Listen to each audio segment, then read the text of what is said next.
আনহুকে শোনালেন। কিতাবের মধ্যে এসেছে আকসাম রাদিয়াল্লাহু তাআলা আনহুর সামনে গিয়া যখন সূরাতুন নাহলের 90 নম্বর আয়াতটা তেলাওয়াত করা হলো, অকপটে আকসাম ইবনে সাইফি কালিমা পড়ে মুসলমান হয়ে গেলেন। আল্লাহু আকবার বললেন না? এই পৃথিবীতে সবচেয়ে বেশি মুসলমান হয়েছেন এই সূরাতুন নাহলের 90 নম্বর আয়াতের মর্ম কথা বুঝে কাফেরগণ। মোহতারাম হাজিরিন, আসুন এখন আমরা চলে যাই যে এমন কি আয়াত, যে আয়াতের মধ্যে আল্লাহ পাক রব্বুল আলামিন এমন কথাই তুলে ধরেছেন যে সারা কুরআন হাদিসের সার মর্ম এটার মধ্যে তুলে ধরেছেন। মোহতারাম হাজিরিন, আল্লাহ পাক রব্বুল আলামিন এই আয়াতের মধ্যে 3টা আদেশ করেছেন। ইন্নাল্লাহা ইয়া'মুরু বিল আদলি ওয়াল ইহসান, নিশ্চয়ই আল্লাহ পাক রব্বুল আলামিন তোমাদেরকে আদেশ করছেন ন্যায় বিচার প্রতিষ্ঠা করার জন্যে। তোমরা যেন ইনসাফ প্রতিষ্ঠা করো, ন্যায় বিচার যেন তোমরা কায়েম করো। মুহতারাম হাজিরিন, 1 নম্বর আদেশ। এখন কথা হচ্ছে ন্যায় বিচার কায়েম করা ফরজ না নফল?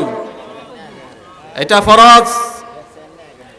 আমরা দেখেছি মিথ্যা মামলা দিয়া বিগত সরকারের আমলে বাংলাদেশ জামায়াতে ইসলামীর জ্যেষ্ঠ কয়েকজন আলেমে দ্বীনকে ফাঁসি কার্যকর করা হয়েছে। তারা ভয় পায়নি। একজনের একটু কারগুজারি শোনাই। ফাঁসির 3 ঘন্টা আগে ওনাকে বলা হলো যে স্যার, আপনাকে আর 3 ঘন্টা পরে ফাঁসি দিয়া দেওয়া হবে। উনি বললেন যে আমি 2 ঘন্টা ঘুমিয়ে নেই, 2 ঘন্টা পরে তুমি আমাকে ঘুম থেকে জাগ্রত করিও, তারপরে তোমার সাথে আমি ফাঁসির মঞ্চে চলে যাব। আল্লাহু আকবার বলবেন না? মুহতারাম হাজিরিন, আমরা এই আমাদের পূর্বপুরুষ যারা রয়েছেন তাদের কাছ থেকে শিক্ষা গ্রহণ করে আমরা দুনিয়ায় বসবাস করব। বাতিলের কাছে কোনোদিন আমরা মাথা নত করব না, ঠিক কিনা বলেন? মুহতারাম হাজিরিন, আপনি ব্যক্তি হিসাবে ঘরের শাসক, আপনি আপনার ঘরের মধ্যে ইনসাফ প্রতিষ্ঠা করবেন, ন্যায় বিচার আপনি কায়েম করবেন। আরেকজন ইউনিয়নের মেম্বার রয়েছেন, তিনি তার গ্রামের মধ্যে ইনসাফ প্রতিষ্ঠা করবেন। চেয়ারম্যান তার ইউনিয়নের মধ্যে ইনসাফ প্রতিষ্ঠা করবেন।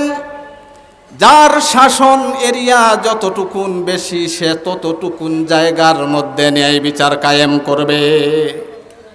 এটাই হলো চূড়ান্ত কথা। হযরতে ওমর ফারুক রাদিয়াল্লাহু তাআলা আনহুর একটা ইতিহাস আমি অনুবাদ করে আপনাদেরকে শোনাই। ইশতারা আমিরুল মুমিনিন ওমর ইবনুল খাত্তাব রাদিয়াল্লাহু তাআলা আনহু ফারাসান মিন আরাবিয়্যিন ওয়া দাফা লাহু সামানা সুম্মা রাকিবা আলা যহরিহি ওয়ানতালাকা ওয়া বাদা কলিলিন যহরা ফিল ফারাসি আইবুন মানাহু মিনাল জার। খলিফাতুল মুসলিমিন আমিরুল মুমিনিন, অর্ধেকটা পৃথিবীর প্রেসিডেন্ট, তিনি একজন বেদুইনের নিকট হতে একটা ঘোড়া ক্রয় করলেন। সামান্য পথ অতিক্রম করা মাত্রই ঘোড়াটি লুলা ল্যাংড়া